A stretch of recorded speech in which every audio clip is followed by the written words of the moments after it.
Chapter 6. And the sons of the prophets said unto Elisha, Behold, now the place where we dwell with thee is too strait for us.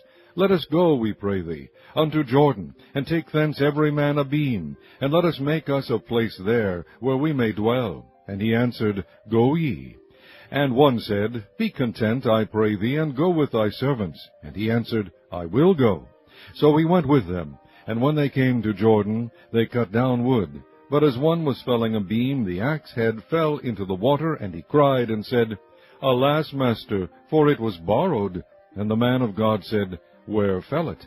And he shewed him the place. And he cut down a stick, and cast it in thither, and the iron did swim. Therefore said he, Take it up to thee. And he put it on his hand, and took it. Then the king of Syria warred against Israel, and took counsel with his servants, saying, In such and such a place shall be my camp. And the man of God said unto the king of Israel, saying, Beware that thou pass not such a place, for thither the Syrians are come down. And the king of Israel sent to the place which the man of God told him, and warned him of, and saved himself there, not once nor twice. Therefore the heart of the king of Syria was sore troubled for this thing. And he called his servants, and said unto them, Will ye not shew me which of us is for the king of Israel? And one of his servants said, None, my lord, O king. But Elisha the prophet that is in Israel telleth the king of Israel the words that thou speakest in thy bedchamber.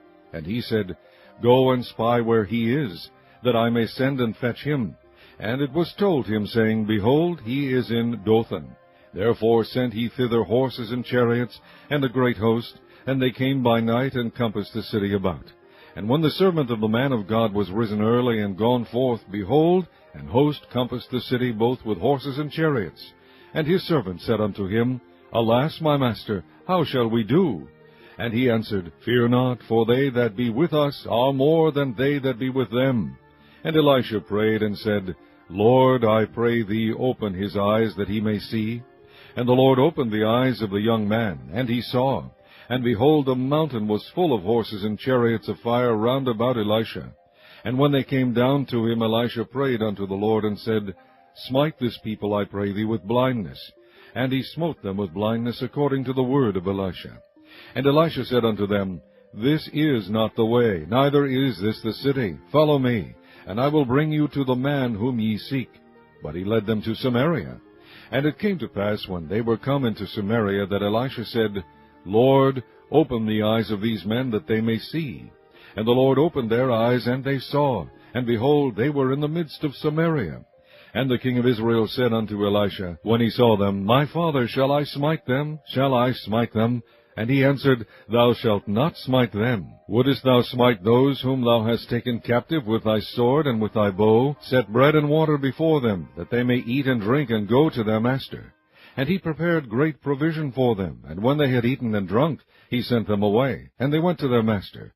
So the bands of Syria came no more into the land of Israel. And it came to pass after this, that Ben-Hadad king of Syria gathered all his host, and went up, and besieged Samaria. And there was a great famine in Samaria, and behold, they besieged it, until an ass's head was sold for 80 pieces of water, and the 4th part of a cab of dove's dung for 5 pieces of silver. And as the king of Israel was passing by upon the wall, there cried a woman unto him, saying, Help, my lord, O king. And he said, If the Lord do not help thee, when shall I help thee? Out of the barn floor, or out of the winepress? And the king said unto her, What aileth thee? And she answered, This woman said unto me, Give thy son, that we may eat him today, and we will eat my son tomorrow. So we boiled my son, and did eat him. And I said unto her on the next day, Give thy son, that we may eat him. And she hath hid her son. And it came to pass, when the king heard the words of the woman, that he rent his clothes, and he passed by upon the wall. And the people looked, and behold, he had sackcloth within upon his flesh. Then he said, God do so and more also to me, if the head of Elisha the son of Shaphat shall stand on him this day. But Elisha sat in his house, and the elders sat with him, and the king sent a man from before him. But ere the messenger came to him, he said to the elders, See ye how this son of a murderer hath sent to take away mine head? Look, when the messenger cometh, shut the door, and hold him fast at the door. Is not the sound of his master's feet behind him? And while he yet talked with them, behold, a messenger came down unto him, and he said, Behold, this evil is of the Lord. What should I wait for the Lord any longer?